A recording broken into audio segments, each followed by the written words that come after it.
자, 여러분 안녕하세요. 오늘 우리가 함께 만나볼 작품은요, 아주 특별한 방식으로 세상에 나온 소설, 바로 황석영 작가의 개밥바라기 별입니다. 이 작품 뭐가 특별하냐면요, 우리가 아는 보통의 종이책이 아니라 인터넷 블로그에서 먼저 독자들을 만났다는 아주 흥미로운 점을 가지고 있어요. 이런 상상 한번 해볼까요? 우리가 소설을 읽다가 이 부분은 왜 이렇지?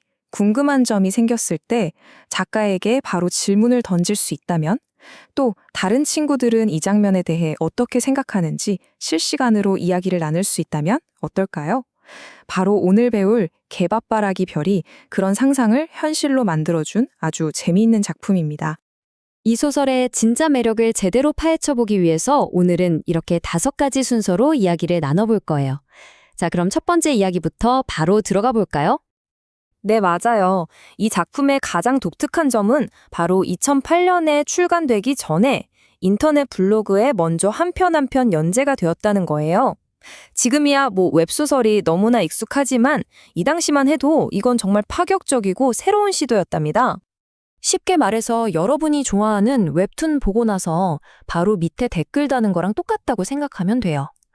작가가 글을 딱 올리면 독자들이 그걸 읽고 바로 아래에다가 이 부분 정말 감동적이에요 라든지 이 인물은 왜 이런 선택을 했을까요? 이런 식으로 자기 생각이나 질문을 남기는 거죠.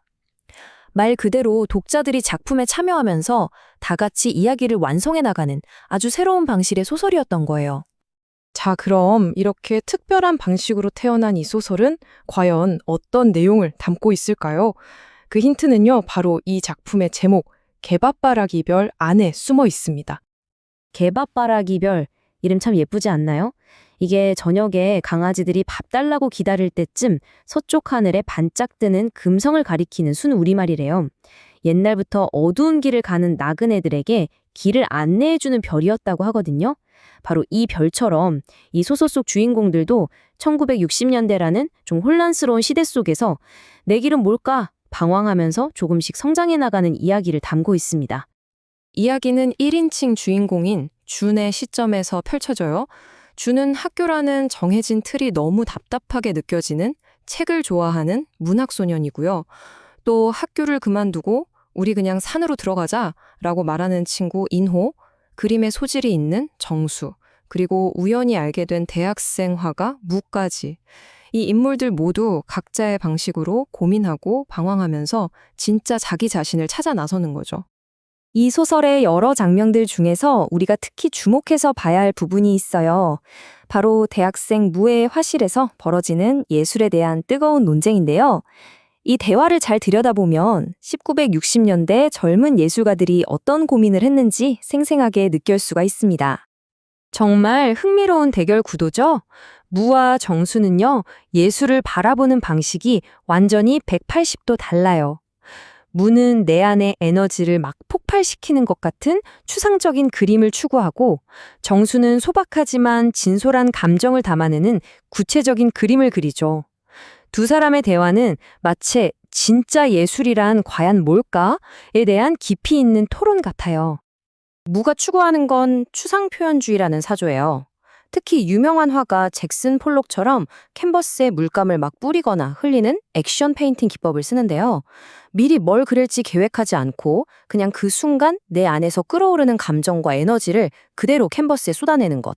그걸 가장 중요하게 생각하는 겁니다. 반면에 정수의 그림은 어떨까요? 노을이 지는 하늘 아래 검붉은 맨드라미 2송이가 피어 있어요. 어때요? 눈에 보이는 것처럼 그려지죠? 아주 구체적이고 서정적인 풍경입니다.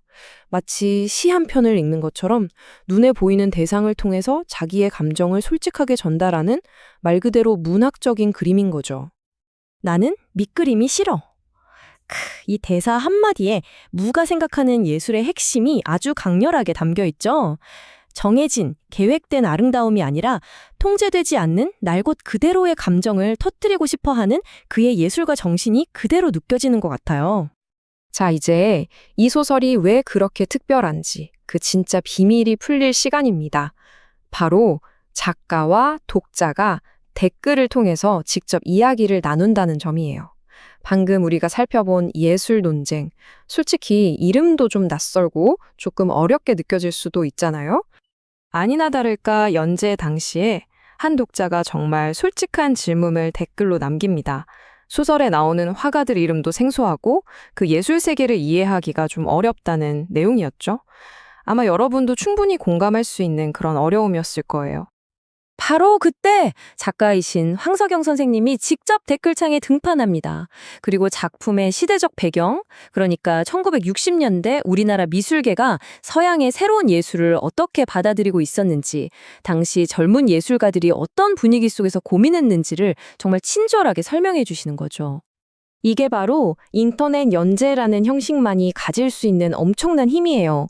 한 독자의 질문에서 시작해서 다른 독자들이 또 자기가 아는 정보를 공유하고 마지막에는 작가님이 직접 내가 이 글을 쓴 의도는 이거란다 하고 배경을 설명해 주니까 작품에 대한 이해가 훨씬 깊어지고 풍부해지는 거죠. 혼자 조용히 책을 읽을 때는 절대 경험할 수 없는 아주 입체적인 감상 방법이라고 할 수 있습니다. 개밥바라기 별의 이런 소통 방식을 보다 보면 자연스럽게 이런 질문을 던지게 돼요. 그럼 우리가 보통 읽는 종이책하고 이런 인터넷 소설은 뭐가 다른 걸까? 문학을 즐기는 방법 자체에 대해 생각해보게 되는 거죠. 이 표를 같이 한번 볼까요? 가장 큰 차이는 역시 소통 방식이에요. 종이책은 작가가 쓴 글을 독자가 읽는 한 방향으로만 정보가 흐르는 일방향이죠. 하지만 전자매체는 작가와 독자가 댓글로 대화하는 쌍방향 소통이 가능해요. 그러다 보니 독자의 경험도 달라지죠. 실시간으로 소통하고 궁금한 건 바로 검색해 볼 수 있고 심지어 독자들의 반영이 다음 이야기 전개에 영향을 주기도 한다는 점도 아주 큰 차이점입니다. 물론 그렇다고 해서 전자매체가 무조건 더 좋아 이렇게 말할 수는 없어요. 종이책의 질감을 느끼면서 한 장 한 장 넘기면서 깊이 생각하는 즐거움도 정말 소중하니까요.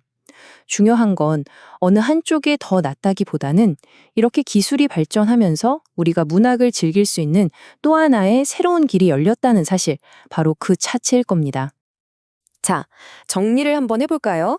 이 작품은요, 1960년대 젊은이들의 방황과 성장을 다룬 소설이면서 동시에 21세기를 사는 독자들이 댓글이라는 새로운 도구로 그들의 이야기에 참여하고 함께 소통한 아주 특별한 기록이라고 할 수 있어요.